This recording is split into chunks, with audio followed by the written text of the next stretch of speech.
आम्ही शाळेतून घरी जात येत असताना आम्हाला काही शेतकरी उन्हात व पावसात काम करताना दिसले. उन्हामध्ये त्यांना उष्माघात आणि पावसामध्ये इतर आजार होतात.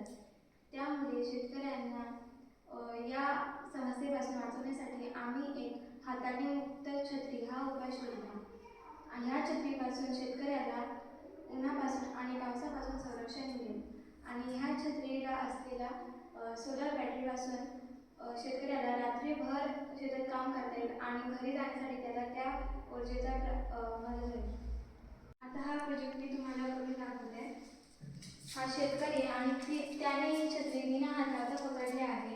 ह्या छत्रीला एक सोलर पॅनल आहे आणि त्या सोलर पॅनलमध्येही लाईट पेटली आहे आणि त्यामुळे शेतकऱ्याला ह्या लाईटीचा रात्रीसुद्धा उपयोग होईल आणि घरी जाताना पण त्याला त्या लाईटीचा